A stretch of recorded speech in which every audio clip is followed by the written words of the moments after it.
Namesto tega brezveznega videoposnetka bi bil tu lahko vaš oglas.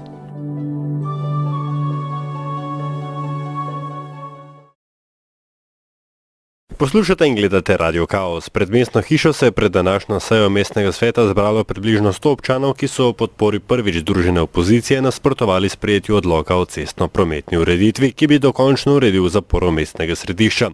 Jedro problema so dostopi stanovalcev mestnega središča, ki trdijo, da so jim na ta način kratene pravice, saj naj ne bi mogli z avtomobili dostopati do svojih stanovanj. Kot čisti absolutizem. Nas ni nihče obvestil, nihče nas ni nič vprašal. Preprosto so spremenili pravila in en dan, 3. septembra, mislim, naše dovolilnice in naše kartice za spust teh sebričkov niso več delovale. Nekateri so tudi prepričani, da se s tem načrtno niža cena nepremičnin v središču mesta. S tem, ko vi nimate več dostopa do nepremičnine, vrednost le te seveda drastično pade. Zdaj pa več pa ne bom rekel kot to. To so fakti. Okoli tega vprašanja se je prvič združila tudi opozicija, bolj natančno vse svetniške skupine razen liste Zorana Jankovića. Mnogi med njimi zapori mestnega jedra ne nasprotujejo, vendar se ne strinjajo z načinom. Boštjan Cizelj, SDS. Za to celotno zadevo mi želimo samo upozoriti, da je akt, ki naj bi ga danes sprejemali oziroma ne bi sprejemali, bom rekel, v nasprotju z vsemi logičnimi normativi. Predvsem je nečloveški, to je prva stvar. Druga stvar, kar je kaže na jasno željo gospoda župana, da podredi meščanke in meščane do te mere, da jih bo prisilil parkirati na dragih parkiriščih, od katera se bo pobirala draga najemnina oziroma parkirnina.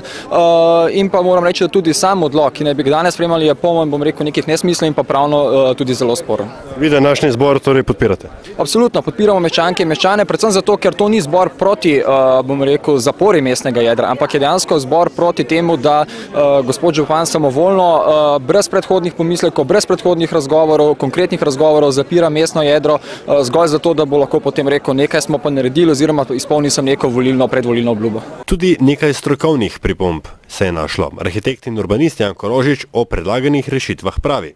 Mislim, rešitve so seveda lahko samo celovite, prometno ureditev je treba dejansko v sklopu enega širšega prostorskega načrta, celovite prenove same Ljubljane, reševati seveda tudi v skladu z zakonito predpisanimi postopki, z javnimi razgranitvami, predvsem pa tudi z sprotnim, dovolj zgodnim obveščanjem prebivalcev stare Ljubljane. Drugi svetniki so sicer govorili v bolj spregovorljivih tonih. Slavko Slak iz mestne LDS je tako poudaril, da zaprtju mestnega jedra ne nasprotujejo. Vendar je pa treba poiskati takšne rešitve, ki prebivalce na tem področju ne bi preveč postavljali v zapostavljen položaj in rešitve, ki so predlagane sedaj, to počnejo in zato menimo, da je treba to spremeniti. Tudi svetnik Desus Aleš Kardelj je svaril pred hitenjem. In upam, da si bomo vsi skupaj vzeli kakšen mesec ali dva več časa in našli rešitve, da bo volk sit in koza cela. Svetnik zelenih Miha Zbinšek pa je bil do predlaganega odloka že pred samo sejo neprizanesljiv. Poglejte, v tem odloku ni nobenega koncepta, to ste verjetno prebrali. V odloku ne piše, kakšna je prometna ureditev, ne piše. Ampak piše noter, da bojo prometno ureditev delali mestni svetniki enkrat čez 3 mesece, menda, in drugič piše v tem odloku, da bojo pa v 95% cest odločali kdo? Upravni organ, beri, upravni šerifi. Pravi Zbinšek je še v prejšnjem sklicu pripravil svoj predlog prometne ureditve, ki pa je obtičal v fazi osnutka, zato so nekateri svetniki današnji razpravi nasprotovali tudi iz čisto proceduralnih razlogov. Rok Isteniš, Socialni demokrati. Ta predlog bi mogel biti danes na seji osnutek predloga o cestno-prometni ureditvi, ker je bil že v prejšnjem mandatu sprejet osnutek Jazbinškovega. Cestno-prometne ureditve so eno fazo preskočili, tako da mi bomo predlagali, da se ta predlog odloka umakne z točke dnevnega reda, drugače pa mislim, da celotna Jankovićeva lista ne bo sodelovala in bo obstruirala sejo pri tej točki dnevnega reda. No, do obstrukcije je potem dejansko tudi prišlo, saj župan na sami seji ni bil pripravljen umakniti te točke z dnevnega reda. Nepopolna zasedba svetnikov liste Zorana Jankovića pa je združeni opoziciji tako omogočila, da je z obstrukcijo dosegla nesklepčnost in prekinila sejo. Župan Zoran Janković je bil vidno nezadovoljen, saj menda zaporo mestnega jedra podpira večina Ljubljančanov.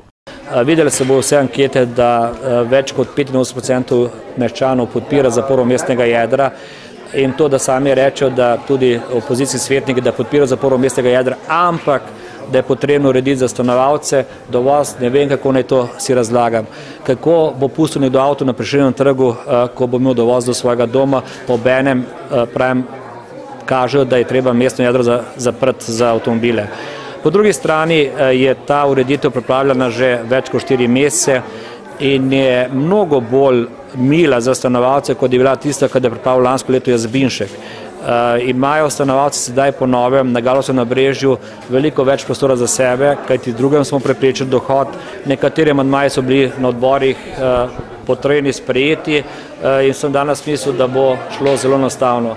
Ko so pač kolegi iz politikanskih struktur ugotovili, da nekateri iz liste manjkajo, je bilo pričakovano zelo jasno, da bojo najprej šli na glasovanje, ki moraš dati za predlog točke za umiktev, ko ni dobila dosti podpore, pač dnevni red niso izglasovali.